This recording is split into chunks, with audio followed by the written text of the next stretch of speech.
वापरली। तुम्ही जर खालच्या पातळीला गेलात, तुम्ही जर एखाद्याला कोणी जर देवा समान किंवा एखाद्याला जर गुरु समान मानत असेल, त्याची जर इज्जत काढत असाल, तर का हो तुम्हाला फुलाची माळ घालतील? तुमची इज्जतच काढणार ना।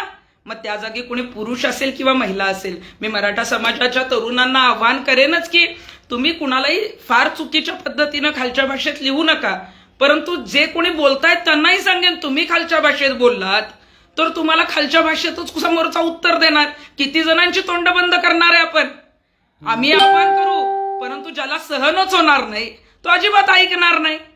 त्यामुळे आणि जी महिला जरांगे पाटील यांच्या विरोधात, जी महिला जरांगे पाटील यांच्या विरोधात बोलतीये, त्या महिलेच्या विरोधात खंडणीचा गुन्हा दाखल आहे। साधारण काहीतरी 6 का 8 फेब्रुवारी 2016 चाकण पोलीस स्टेशनला जे आहे ते एका तरुणाला हप्ता मागण्यात आला, जो आहे त्या ब्लॅकमेल करण्यात आला। एक मिनिट, वारंवार फोन येतो।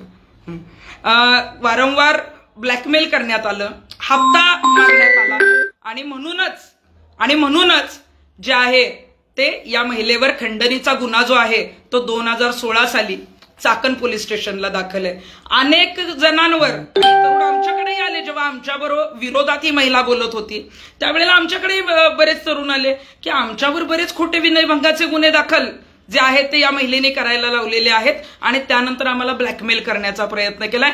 असे अनेक गुन्हे, अशा अनेक तक्रारी सुद्धा ज्या आहेत त्या पोलीस स्टेशनला दाखल आहेत। मध्यंतरी तर ही महिला ज्या भागात राहते त्या भागातील लोकांनी त्या चाकण परिसरातून आणि पुणे जिल्ह्यातून या महिलेला हद्दपार करा म्हणून जे आहे ते सह्यांचं निवेदन दिलं।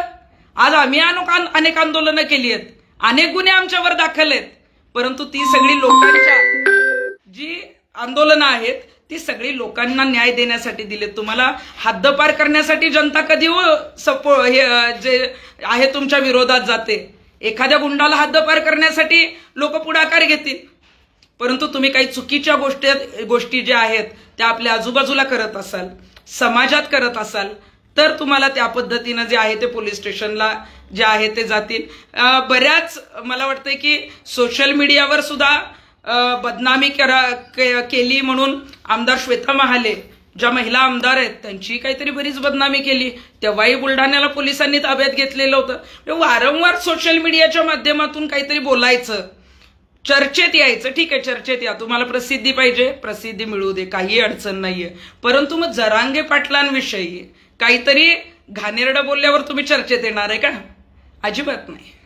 तुम्ही जेव्हा एखादी टीका करताय तेव्हा कुठल्या पातळीला आपण जावं आणि कुठल्या पातळीला जाऊ नये यासाठी मला वाटतंय की आपण ज्या पद्धतीनं हे करत असतो, तुम्ही तुमची भाषा जी काय वापरता ती चुकीची आहे।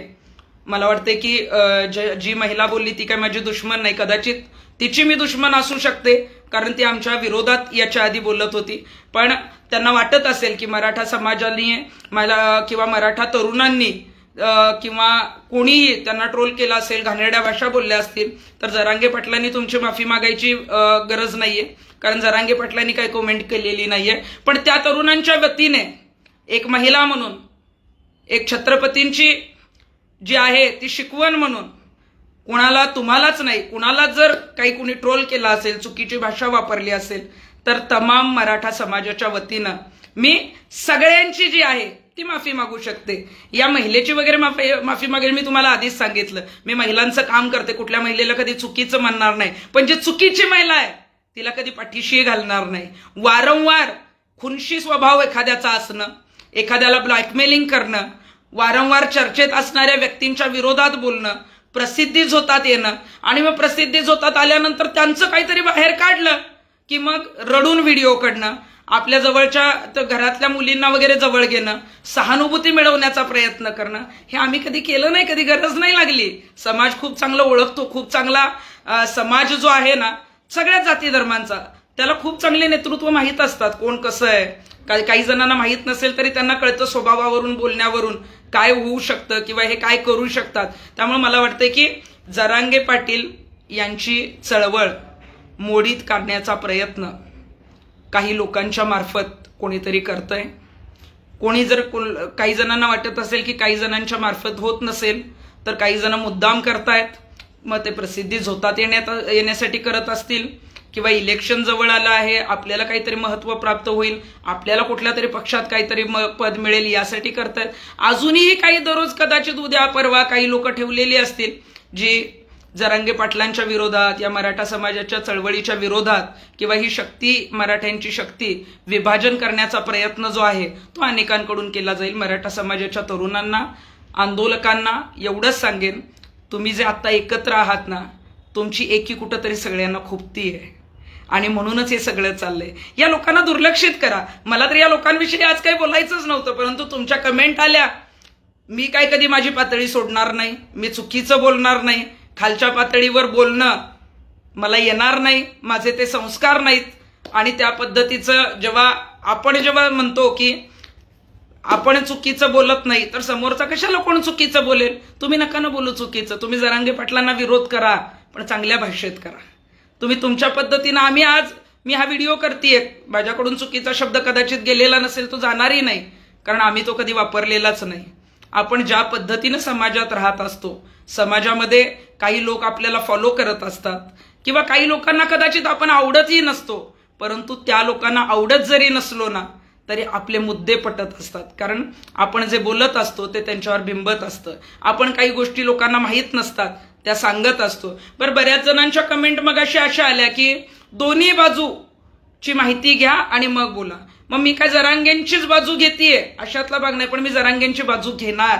कारण गेले 5 महिने महाराष्ट्रामध्ये जी व्यक्ती सरकारला वेठीस धरते, सरकारला रस्त्यावर उतरायला भाग पडते, मराठा आरक्षणासाठी विशेष अधिवेशन घ्यायला भाग पडते, वाशीला मुख्यमंत्र्यांना येऊन निर्णय द्यावा लागतो, मुख्यमंत्र्यांना सुद्धा आंतरवाली सराटीच्या स्टेजवर यावं लागतं, आणि त्या व्यक्तीने जे काही आंदोलन उभं केलं, त्यांच्या मागे लाखोंचा करोडोंचा जनसमुदाय उभा केला, त्या व्यक्तीला बदनाम करणं सोपं आहे.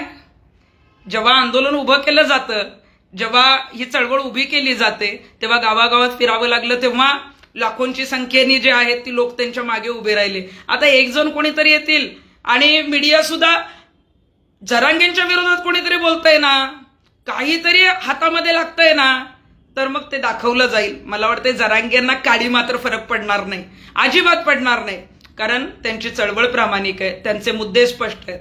कदाचित सगळे सोयऱ्यांची अधिसूचनेची अंमलबजावणीसाठी उद्या मीही माझा पाठिंबा आहे, परंतु कदाचित सगळ्याच गोष्टी मला पटत असतील असं नाही. म्हणून काय जरांगेंना मी बदनाम करायचं आणि प्रसिद्धीत यायचं आणि मला कोणाचा तरी फोन आला पाहिजे त्याची आम्हाला गरज नाहीये.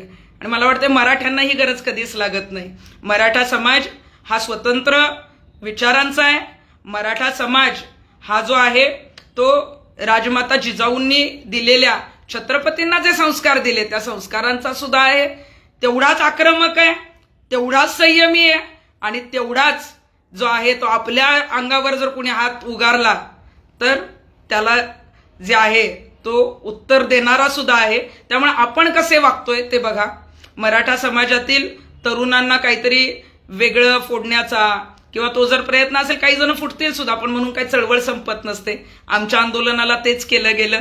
बरेच जण फोडण्याचा प्रयत्न केला, बदनाम करण्याचा प्रयत्न केला, माझ्यावर हल्ले केले गेले, आम्हाला बऱ्याच काही आमिष दाखवली गेली, कुठेही माघार नाही घेतलं. त्यामुळे आमची आंदोलनं यशस्वी झाली.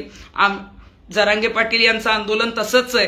त्यांनी कुठेही माघार घेतलेली नाही, कुठेही जी आहे ती तडजोड केलेली नाही. काही आरोप असतील ते मोगम कुणीतरी केलेत, त्यांना बोलायचा अधिकार आहे, परंतु हे आरोप सिद्ध करणंही गरजेचं आहे. आणि मग त्यावेळेला तुम्ही त्यांच्याबरोबर होता तर तुम्ही त्यावेळेला पत्रकार परिषद का नाही घेतली, हा मुद्दा मला वाटतोय तो महत्वाचा वाटतोय.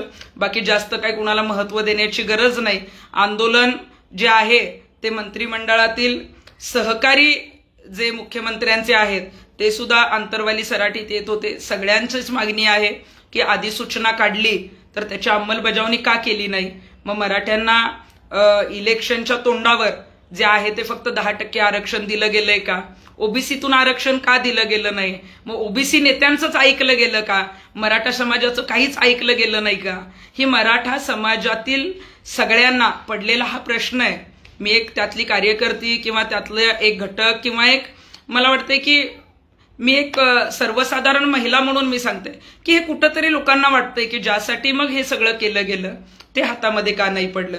आणि मग तुम्हाला जर खरोखरच आरक्षण द्यायचं असेल, ही जी चळवळ जी आहे ती मोडण्यापेक्षा मला वाटतंय की तुम्ही खूप चांगल्या पद्धतीनं ही मिटवू शकता, याच्यामध्ये मार्ग काढू शकता.